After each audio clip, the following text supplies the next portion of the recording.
What is going on, guys? Wrong with Manga 12 here, and we have Ultimate Spider-Man issue 34. How are all you guys doing today? So in this issue, well, actually we'll start off with the previous issue. We saw Peter meet up with Eddie Brock, rekindle that relationship between the two characters who used to be best friends, and then of course we got the symbiote in the bottle at the very end. So we're going to see that play out a little bit. We're going to see Peter try and mess around with it a little bit. Relationships are going to be tested between Eddie and Peter. So without further ado, guys, let's jump into this issue and get into it. So we jump into the issue and we are introduced again to Eddie Brock and Peter Parker talking in the laboratory right where the previous issue left off. And Eddie's pretty much taken us through what the suit is supposed to do. Like, what is it actually supposed to do to cure cancer? And it's technically a suit that you wear, and it will access the biology of the human body, and it will find what the body needs and create what it needs in order to get rid of like a tumor or cancer or something along those lines. So basically it can be used for any disease, but their main focus was cancer. We get this little mention of Trask Industries, and yes, if you played the Ultimate Spider-Man game, then you'll know Trask Industries and just how shady they truly are. Now, one of the major things about Peter's father and Eddie Brock's father is that they were pretty much just work for hire. So they were working for a company which was Trask Industries. What happened was any experiment that Peter's father or Eddie's father was working on technically was owned by Trask Industries because it was owned by that company. So even if it was work that had nothing to do with them, Trask Industries could claim it as their own. And when they heard about the suit that was supposed to be curing cancer, in phase 2, the suit could actually enhance physical strength, it could enhance senses, etc. And of course, Trask Industries wanted to turn that into a weapon. Similar to how in the Ant-Man movie they wanted to use the Ant-Man formula as a weapon, it's very similar to that. We also discovered that they actually began to work on a new project of their own suit to try and develop off the grid, like off the papers, so no one knew about it, and it was DNA specific, and the DNA that they used was Richard Parker's DNA, which means that it's technically got a piece of Peter Parker's DNA in it as well, because Peter is the son of Richard Parker. So yeah, I kind of see Eddie and Peter's relationship as a unique one, especially because it's not a common thing for two friends, especially two best friends, to have something so deep in common with each other. Like, they've both had the parents killed, they both know what it feels like, they both understand each other. But I feel like Eddie and Peter are both opposites at the same time. Like, at the end of the day, they both don't see eye to eye, they both interpret things differently, they both deal with it differently, and that actually develops into a hatred conflict against Peter Parker from Eddie in the future. Now, as you can see on screen right now, Peter and Mary Jane are still having issues. They're still having that awkward silence every time they see each other in school, and you can see that there's still feelings there. And of course, Mary Jane didn't just break up with Peter because she doesn't love him. She broke up with him because she does love him, and that's a really complicated thing to get your head around. As we move on throughout the comic, we can see that Eddie is finally acquainted with Gwen Stacy. Peter, Gwen and Eddie all go out for some lunch, I suppose.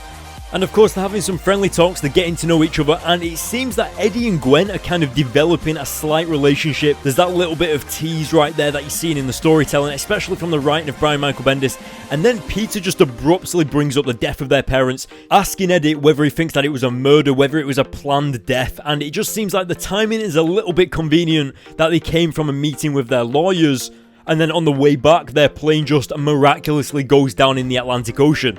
So, in other words, could a massive company such as Trask Industries actually go to the lengths of killing their employees in order to withdraw secrets because they're not getting their own way, etc.? And I actually believe that yes, it probably was planned. I don't actually think it's revealed, but either way, that's just my opinion. Right here in the comic, we also get this little video dialogue from Richard Parker when he was talking about how he trusted a man in a tie, he's been sucked into this company, he's got lawyers to go through and everything like that. And I think that video dialogue, some of it is actually from the Ultimate Spider-Man game. Now, obviously, the Ultimate Spider-Man game took it from the Ultimate Spider-Man comics, not the other way around. And when Peter hears this, he heads out because he's sick to death of everyone being taken advantage of by bigger companies. So in other words, remember when Kingpin was able to take advantage of the crime system and all of that? That was because he was a major player in the crime industry. Peter is sick to death of hearing about it happening to his own family and just everyone and all these innocent people. So he heads on out to get the symbiote himself, to take a little piece, to continue his father's experiments, do his own tests, and whilst he's doing that, he accidentally spills a little bit, like literally just a drop onto his hand, and it just devours his entire hand. And you get this awesome montage of the reggae band that Gwen and Eddie are at dancing, all whilst Peter is in the lab, suffering this crazy transformation with the symbiote just devouring his entire body. And I just love how Mark Bagley's artwork just ties in with the whole storytelling of Peter Parker, especially with all like the reggae colours. You can tell that they're at a reggae band, you can tell that there's energy flowing everywhere, all whilst Peter is in the background suffering this monstrosity, and I think it's brilliant to see that. That also hints at a little bit more of Gwen and Eddie's relationship together. Could there be something there where we'll have to see in future issues? But now we go back over to Peter, and he's in like this black suit, kind of looks like the cat burglar from the 90s Spider-Man cartoon, also known as Black Cat's father. And then we get the final page of Peter in his final Spider-Man costume, symbiote costume, and of course, I do actually think in the next issue he gets the spider logo on his costume, but right there we get the first shot of Spider-Man in a plain black suit, and it looks phenomenal. You can tell Mark Bagley's artwork really complements like the symbiotic shine, like the muscles, like the outlines and everything like that. It looks awesome. So guys, what did you think of that issue? Let me know in the comment section below. I just accidentally hit my microphone, so I have no idea whether you're going to be able to hear that, but I'm going to give this issue a 9 out of 10. The next issue is going to be absolutely brilliant. We're going to see some action with the black suit. We're going to see Peter getting taken over by the dark side of the black suit and his anger really coming out, and maybe a little bit more with Eddie Brock. So guys, stick around for that. We also got a little mention of Dr. Connors in this issue. Now, we don't actually see him as the Lizard in the Ultimate Spider-Man comics, but he does actually tie in with the creation of the Carnage symbiote. So that's something that we can look forward to around issue 60-ish. But until then, guys, hit the like button on this video, hit the subscribe button, go to the links in the description to follow me on Twitter and Facebook to get all the latest comic book news, updates, and of course to hear when I'm editing these videos and when they're going to be uploaded. If you want to know what I'm doing in my free time when I'm not editing these videos, then follow me on Instagram. Also, don't forget about the Renew Your Vows issue 4 physical comic giveaway that I'm doing on Instagram. All you have to do is like the picture, and that is all. The link is in the description. For more, guys, hit the subscribe button, and I'll see you all in my next video.